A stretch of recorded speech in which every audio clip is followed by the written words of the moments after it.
You need to leave. Employees only.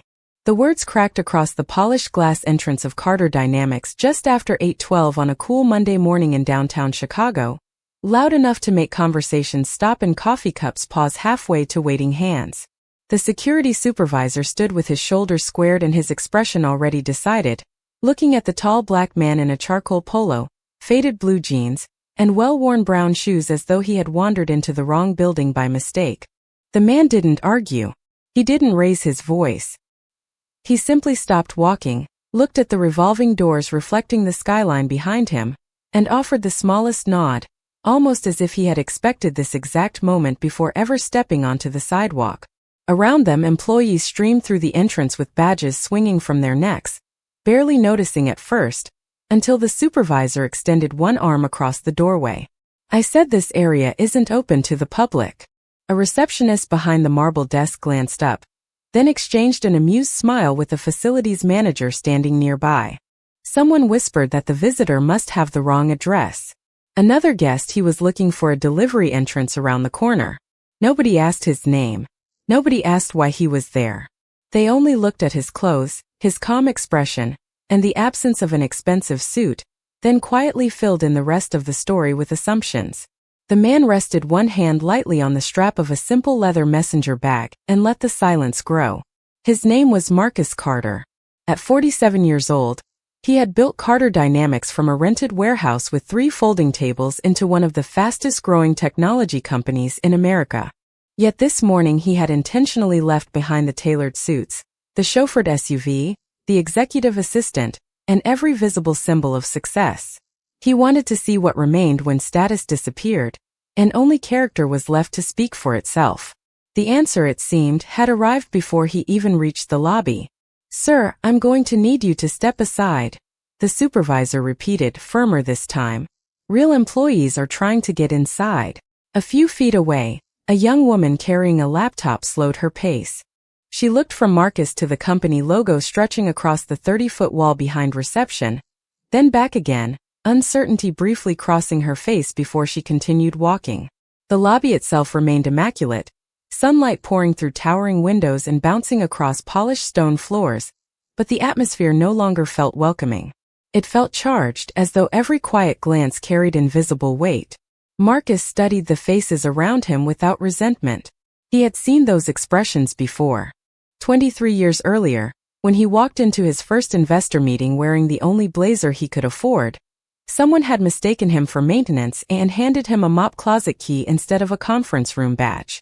He remembered how humiliation had settled into determination that day, not because he wanted revenge, but because he wanted to build a place where no one would ever be measured before they were known.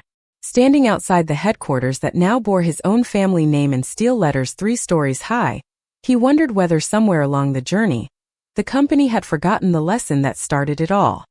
Marcus Carter remained exactly where he was, neither stepping backward nor attempting to force his way through the entrance. The morning rush continued around him as employees hurried across the wide plaza carrying briefcases, paper coffee cups, and laptops, each person focused on the beginning of another ordinary workday. Few realized they were walking past the man whose signature appeared on every annual report, every major acquisition, and every scholarship program funded by the company over the last 2 decades. That anonymity had been carefully planned.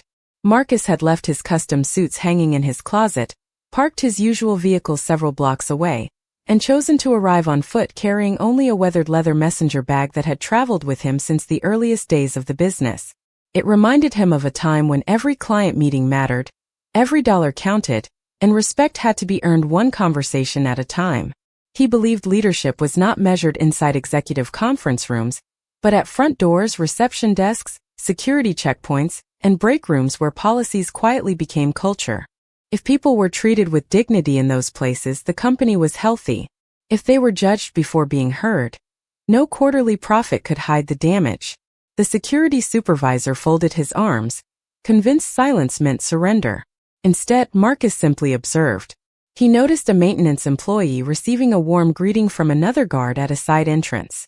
He watched a delivery driver offer directions with patience and courtesy. Then he watched that same courtesy disappear the moment another pair of eyes settled on him. It was not one action that concerned him. It was the pattern. Assumptions formed in seconds, reinforced by confident voices, accepted without evidence. Behind the reception desk, the facilities manager leaned toward the receptionist and quietly said, "I have seen this before. Someone shows up acting important, hoping nobody checks." The receptionist smiled politely and nodded without ever looking directly at Marcus again. Neither realized every word echoed clearly through the spacious marble lobby whenever the revolving doors turned. Marcus took a slow breath. This building had once existed only as a sketch on the back of a legal pad during a late night in a rented office no larger than a two-car garage. He still remembered eating inexpensive takeout while promising his first 5 employees that if the company ever became successful, every person who entered its doors would be treated with the same respect, whether they owned stock or delivered supplies. That promise had become one of the company's founding values, printed inside employee handbooks, displayed in orientation videos, and engraved on plaques throughout headquarters. Yet standing only a few feet beneath one of those plaques, Marcus could not help noticing how easily beautiful words disappeared when someone decided another person did not fit the image they expected. A young software engineer exiting the elevator slowed after recognizing something familiar about Marcus's face. He frowned for a moment, searching his memory, but before he could speak, the facilities manager casually waved him along and said there was nothing to worry about. The engineer hesitated, glanced back once more, then continued toward the parking garage, leaving only uncertainty behind. Marcus checked the time on his watch. 8:15 in the morning. Less than 3 minutes had passed since he reached the entrance. The test had already begun, revealing more than months of executive reports ever could. The atmosphere shifted almost imperceptibly, like a storm gathering behind perfectly clear skies. The security supervisor reached for the visitor log resting on the podium beside him, flipped through several blank pages, then closed it again without offering Marcus the chance to sign in. "No appointment, no access," he said with quiet confidence. "That is company policy." Marcus looked toward the polished bronze plaque mounted beside the entrance. Integrity, respect, opportunity. The 3 words reflected in the morning sunlight with almost painful irony. "May I ask who requested that policy?" Marcus asked evenly. The supervisor gave a short laugh. "People above my pay grade."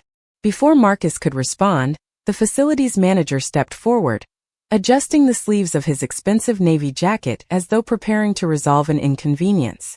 His name badge read Daniel Whitmore. At 45, Daniel carried himself with the certainty of someone accustomed to making quick judgments and expecting immediate obedience. He studied Marcus from head to toe before speaking. "Sir, this is a private corporate headquarters. Employees, executives, scheduled visitors. That is all. We cannot have random people wandering inside." Marcus met his eyes without the slightest trace of irritation. "How do you know I am random?" Daniel smiled politely, but the smile never reached his eyes. "Experience." The single word floated through the lobby like a verdict already signed. Behind the reception desk, 2 employees exchanged another glance before returning to their computer screens. One quietly whispered, "He probably thinks he can bluff his way past security." Another replied, "People watch too many movies these days." A few employees passing through the revolving doors slowed just enough to observe before continuing toward the elevators, each carrying away their own version of the unfolding story. No one questioned Daniel's assumptions because confidence often sounded remarkably similar to truth. Marcus folded his hands loosely in front of him and continued watching rather than speaking. Every sentence, every reaction, every silent agreement was becoming another piece of a picture he had hoped never existed inside these walls. Then another voice entered the conversation. "What seems to be the issue?" The speaker was Rebecca Collins, Director of Workplace Operations, arriving from the executive parking garage with a tablet tucked beneath her arm. Daniel answered before Marcus had the opportunity. "Nothing serious. We have someone trying to get into the building without authorization." Rebecca glanced briefly toward Marcus, then nodded as though everything already made sense. "Please make sure he stays outside. We have board members arriving within the hour." The words landed harder than anyone realized. Board members. Marcus knew every one of them personally. He had recruited most of them himself. Yet here he stood, listening as someone discussed protecting his own company from him. Daniel straightened his posture, emboldened by Rebecca's approval. "You heard her, sir.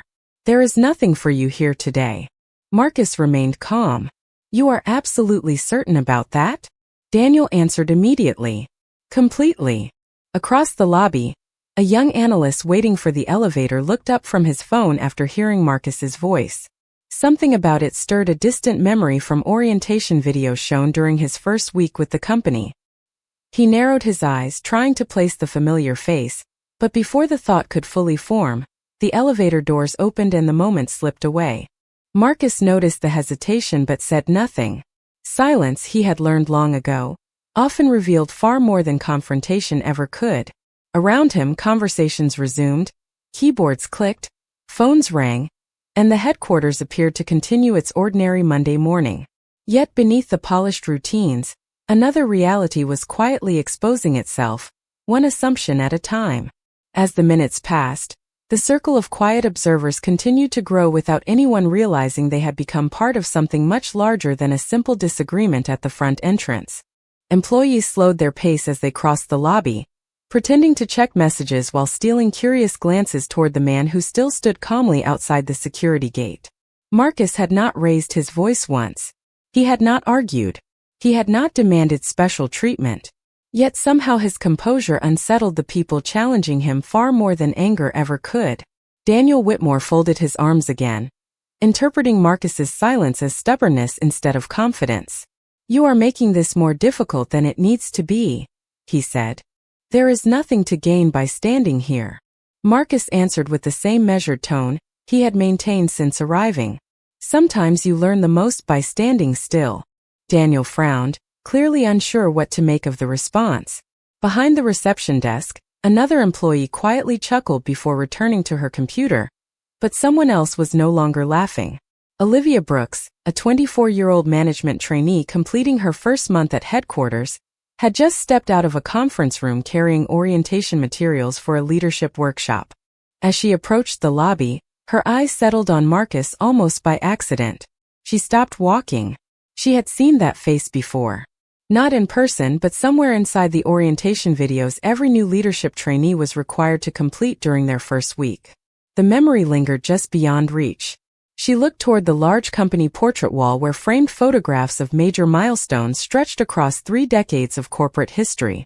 The newest images featured executives standing together during acquisitions and charity events, while older black and white photographs showed a much younger Marcus beside a folding table inside the company's first office. Olivia looked back toward the entrance, then toward the photographs again. Her heartbeat quickened. Could not be. Could it?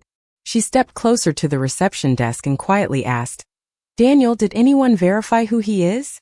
Daniel barely looked at her. "There is nothing to verify." Olivia hesitated. "I think I may have seen him before." Rebecca Collins glanced over from her tablet with polite impatience. "Olivia, your training session starts in 10 minutes. This does not concern you." Olivia nodded automatically, but her eyes never left Marcus. Something about the calm way he observed every conversation reminded her of the leadership message shown during orientation. Listen before you decide. Respect before assumption. The narrator in that video had explained those principles while photographs of the company's founder appeared across the screen. Olivia suddenly remembered pausing the video because the speaker had mentioned that the founder still visited company locations without advance notice to experience the workplace as ordinary employees did. She felt a chill travel down her spine. She quietly opened the employee directory on her tablet and searched only one word: founder. The profile appeared instantly, but before she could enlarge the photograph, Daniel noticed the screen. "Olivia," he said firmly, "put that away. You are wasting company time." She looked up, then back down at the image for only a fraction of a second. It was enough. The eyes, the quiet expression, the same weathered leather messenger bag hanging from one shoulder. Olivia slowly lowered the tablet without saying another word, her uncertainty transforming into something far heavier. Around her, nobody else had noticed what she had just discovered. Conversations continued. Elevators opened and closed. The lobby carried on with its ordinary rhythm. Yet Olivia understood that everything unfolding in front of her rested on a single dangerous assumption, and with every passing second, more people were choosing confidence over curiosity. Marcus briefly met her eyes across the polished lobby. He offered neither a smile nor a warning, only the calm expression of a man patiently waiting to see whether someone inside the company would remember the values written on its walls before it was too late. Olivia's fingers tightened around the tablet until her knuckles turned pale. She wanted to speak, but every instinct warned her that interrupting senior management without absolute certainty could end her career before it had truly begun. She looked once more at the founder's profile, then at the man waiting quietly beyond the security barrier. The resemblance was unmistakable. The same thoughtful eyes, the same calm posture she had seen in leadership documentaries produced for every new employee. Her heart raced as she whispered to herself, "This cannot be happening." Before she could take another step, Daniel Whitmore noticed Marcus shift his weight slightly toward the entrance and immediately interpreted the movement as an attempt to walk inside. "Do not cross that line," Daniel said sharply. The security supervisor instinctively stepped closer and gently raised one hand toward Marcus's shoulder, intending to stop him before he reached the access gate. Marcus stopped immediately without resistance, taking one small step back on his own. His expression never changed, but something in his eyes drifted far beyond the polished lobby standing before him. For just a moment, another memory surfaced. 24 years earlier, Marcus had stood outside a manufacturing plant carrying a worn briefcase filled with engineering proposals he had spent months preparing. The receptionist had looked past him 3 separate times before finally asking whether he was delivering packages. When he explained that he had been invited to present a business partnership, the manager had laughed politely and suggested he wait outside because the executives were expecting someone else. Marcus remembered sitting on a cold concrete bench for nearly an hour before discovering that the meeting had begun without him. Nobody had bothered to verify his name. Nobody had apologized. They had simply decided he did not fit the picture they expected. That afternoon he made himself a quiet promise. If he ever built a company of his own, no person would be dismissed because of appearance, clothing, or assumptions. The memory faded as quickly as it had arrived, replaced once again by the bright glass entrance of Carter Dynamics. Marcus looked at the security supervisor with complete composure. "Thank you," he said softly. "You did not need to touch me. I had already stopped." The supervisor hesitated, briefly embarrassed by how calmly the situation had been handled, but Daniel immediately reclaimed control. "Then we understand each other," he said confidently. "You need to leave the property." Rebecca Collins nodded in agreement without lifting her eyes from the tablet in her hands. Around them, more employees had quietly gathered near the coffee station, pretending to discuss morning meetings while following every word. One whispered that the visitor seemed unusually calm for someone being denied entry. Another replied that confidence did not prove anything. Olivia could no longer remain silent. She took 2 cautious steps forward. "Daniel," she said carefully, "would it hurt to confirm his identity before asking him to leave?" Daniel turned toward her with visible frustration. "Olivia, this conversation is over. But if there is even a small chance," she began. Rebecca interrupted before she could finish. "Trust the process. Experienced managers know when something does not belong." Those final words echoed through the lobby with surprising weight. Marcus lowered his eyes for a brief second, not out of defeat but disappointment. He had heard nearly the same sentence decades earlier, spoken by people equally certain that experience was more reliable than fairness. The marble floors remained spotless. The company values still gleamed from polished bronze plaques. Employees continued entering beneath banners celebrating innovation, leadership, and inclusion. Yet standing only a few feet from those promises, Marcus realized the greatest test of a company's culture was never written in mission statements. It was revealed in ordinary moments exactly like this, when someone believed they already knew who belonged before asking a single question. The lobby felt unusually quiet after Olivia's question faded into the air. Even the conversations near the coffee station seemed to soften, as people sensed the moment had reached an invisible line.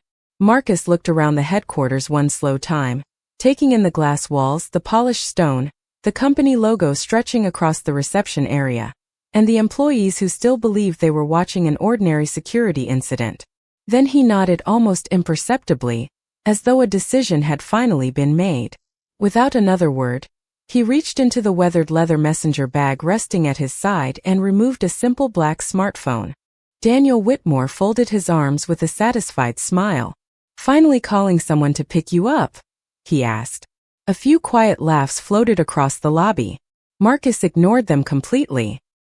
He tapped one familiar number and lifted the phone to his ear. The call connected before the first ring had fully ended. "Good morning, Mr. Carter," came the calm voice of Naomi Ellis, his executive assistant of nearly 15 years. "I have been monitoring your schedule. Has the visit concluded?" Marcus glanced toward the security gate before answering in the same composed tone he had maintained since arriving. "No, Naomi.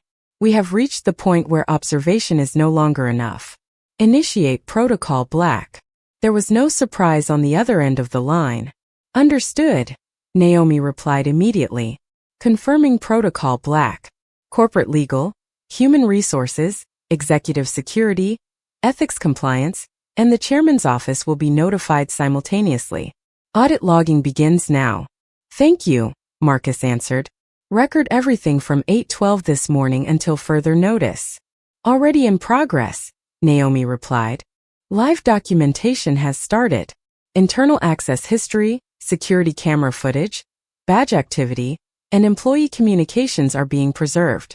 Marcus lowered the phone without another word and slipped it back into his pocket. Daniel shook his head with quiet amusement. "That was quite a performance," he said. "Who exactly did you call?" Marcus looked at him calmly. "The people responsible for protecting this company." Rebecca Collins gave a dismissive smile. "We are the people responsible for protecting this company." Marcus did not challenge her statement. He simply waited. That silence unsettled Olivia even more than before, because she recognized it from every leadership interview she had watched during training. Marcus Carter had often said that the strongest leaders did not rush to defend themselves. They allowed facts to arrive first. Olivia's breathing became noticeably slower as realization settled deeper inside her. She quietly stepped away from the reception desk and opened the executive directory once more. This time she enlarged the founder's photograph until the face filled her screen. There was no longer any doubt. Her eyes widened as she looked back toward the entrance. Every feature matched perfectly. Across the lobby, several employees noticed her expression and exchanged uncertain glances. The confidence that had filled the room only moments earlier began to soften around the edges. Daniel noticed the change and spoke louder, trying to reclaim control. "Everyone returned to work. There is nothing to see here." Yet almost no one moved. Instead, people remained exactly where they were, sensing that something unseen had begun shifting beneath the polished routine of the morning.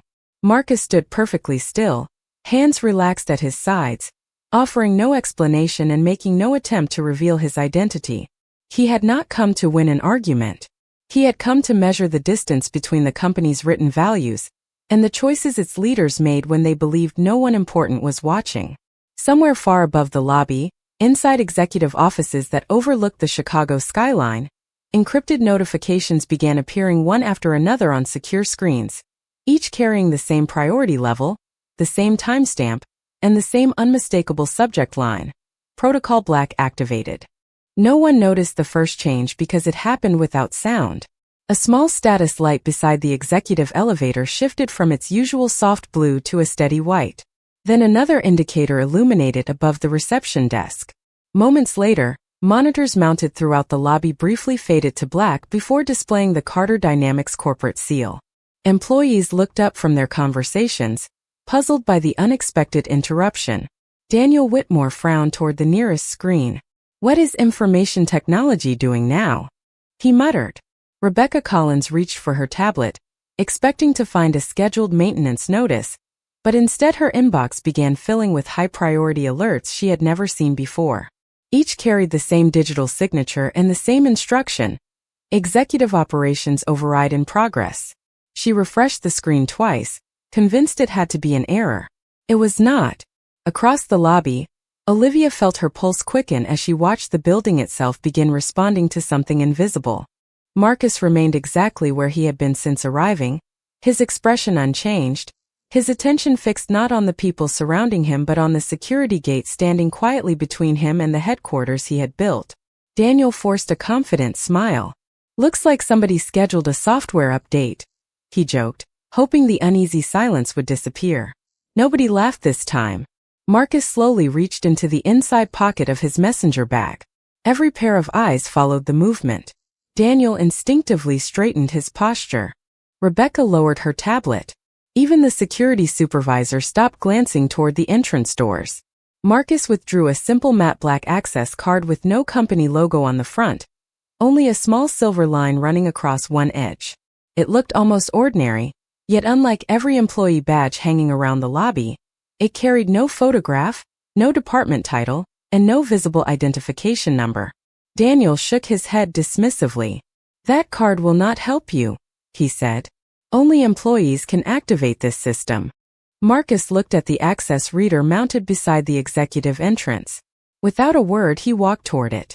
The security supervisor opened his mouth to object, but something about Marcus's calm confidence made him hesitate for the first time all morning.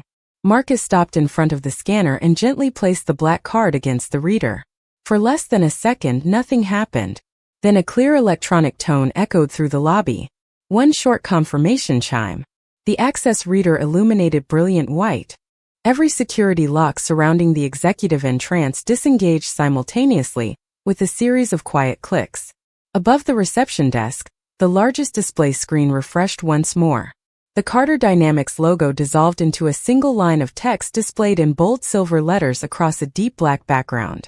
"Welcome back, Chairman Marcus Carter." The words hung in complete silence. Nobody moved. Nobody spoke. Daniel stared at the screen as though it belonged to another building.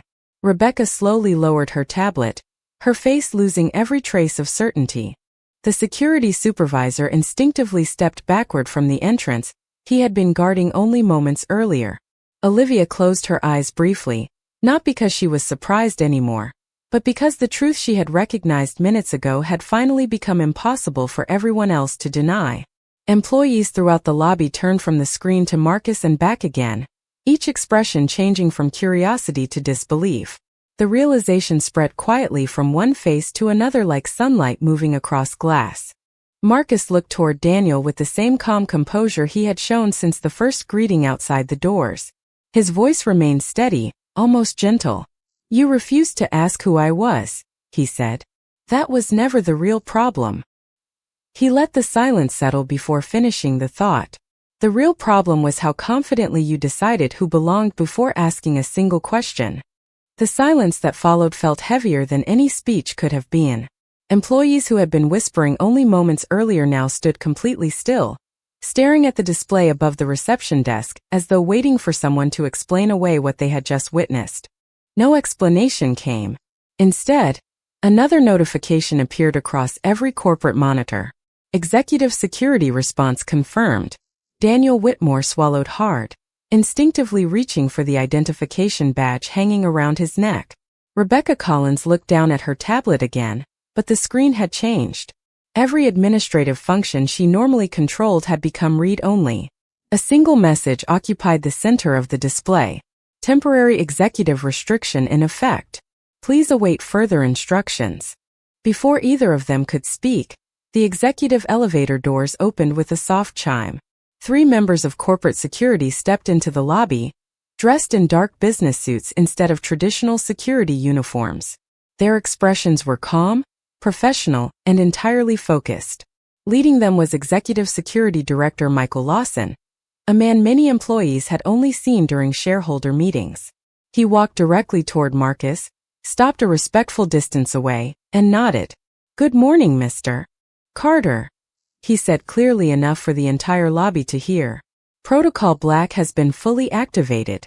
All requested departments are standing by." Marcus returned the nod. "Thank you, Michael." The greeting alone dissolved any remaining doubt inside the building. Rebecca lowered her eyes. Daniel looked as though the floor beneath him had quietly disappeared. Michael turned toward Daniel, Rebecca, and the security supervisor without raising his voice. Per executive authorization, Your building access has been temporarily suspended pending an ethics and compliance review. At almost the exact same moment, 3 electronic tones echoed through the lobby. Daniel's badge flashed red. Rebecca's badge flashed red. The security supervisor looked down as his own badge emitted the same unmistakable light.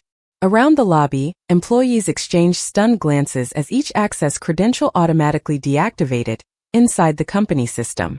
No shouting followed. No dramatic confrontation unfolded. The technology spoke more clearly than anyone could. Daniel attempted to swipe his badge against the nearest access panel. The reader displayed one simple message: access revoked. He stared at the screen, unable to process what had happened. Rebecca quietly closed her tablet after realizing every executive application had logged her out simultaneously. Olivia watched everything unfold in complete silence, feeling both relief and sadness. Relief that the truth had finally surfaced. Sadness because the values she had admired during orientation had needed their founder to defend them personally. Michael spoke once again with the same measured professionalism. Human resources and corporate ethics will meet with each of you this morning. Until then, please accompany our team. There was no resistance, only disbelief. The employees gathered throughout the lobby instinctively stepped aside, creating a clear path without anyone asking them to move. Some lowered their eyes in reflection. Others looked toward Marcus with a level of respect that had been absent only minutes before. Marcus remained composed throughout the entire process. He did not celebrate. He did not appear satisfied. If anything, disappointment rested quietly across his face. He had never wanted to expose individuals. He had wanted to expose a culture that allowed assumptions to replace character. As Daniel slowly passed him, he stopped for a moment, searching for words that never arrived. Marcus simply looked at him and spoke with quiet sincerity. This morning was never about one mistake. It was about a habit. Daniel lowered his head without answering. The executive elevator doors opened once more, and the corporate security team calmly escorted the 3 employees upstairs for formal review. The lobby remained silent long after the doors closed because everyone present understood they had not just witnessed accountability. They had witnessed the moment an entire company was forced to look honestly at itself. The executive elevator doors closed quietly, but the silence they left behind lingered throughout the lobby long after the sound had disappeared. No one hurried back to work. No one reached for a phone. For the first time that morning, every employee seemed to understand that productivity could wait, because something far more important had just unfolded before their eyes. Marcus Carter slowly turned away from the entrance and looked across the headquarters he had spent more than 2 decades building. The polished floors, the sunlight pouring through towering windows, the carefully designed workspaces, and the company values engraved into bronze plaques had always represented more than architecture. They represented a promise that talent would matter more than appearances, a promise that opportunity would never depend on assumptions, a promise that every person walking through those doors deserved to be treated with dignity before judgment. He realized that buildings could preserve values in metal and stone, but only people could preserve them in practice. Olivia Brooks stepped forward carefully, still holding the tablet against her chest. "Mr. Carter," she said softly, "I should have spoken sooner." Marcus offered her a warm smile, the first genuine smile anyone had seen from him that morning. "You spoke when it became difficult," he replied. "That is when courage matters most." Olivia lowered her eyes for a moment, visibly relieved. Around them, several employees quietly nodded, recognizing themselves somewhere between those 2 sentences. Marcus then faced the gathering crowd, not standing above them, not climbing onto a platform, but remaining exactly where the morning had begun. His voice never rose, yet every word reached every corner of the lobby. "Today was never designed to embarrass anyone," he said. "I came here because reports can measure revenue, efficiency, and performance, but they cannot measure how a stranger is welcomed at the front door. Culture begins long before a meeting starts. It begins with the first greeting, the first assumption, and the first decision we make about another human being." No one interrupted. Even the reception phones remained unanswered for those few moments. Marcus continued, "Many people believe companies fail because of competition. Sometimes they fail because they slowly forget why they were created. Respect is not a slogan printed on a wall. Inclusion is not a paragraph inside an employee handbook. Integrity is not something we practice only when we recognize a name or a title. Those values matter most when we believe no one important is watching. He paused and looked toward the entrance where the morning had started. The greatest mistake made here today was not failing to recognize me. The greatest mistake was believing that a person's appearance could tell you the value of their character. Several employees quietly wiped away tears. Others stood in thoughtful silence, replaying every moment they had witnessed since 8:12 that morning. Marcus looked once more at the bronze plaque beside the entrance before speaking his final words. I did not come here to prove who I am. I came here to discover who we are. A company does not become exceptional because it builds beautiful offices or earns impressive profits. It becomes exceptional when every person who walks through its doors is treated with the same respect, whether they are the founder, the newest employee, a visitor, or someone the world has taught us to underestimate. Never decide who belongs before you decide to listen.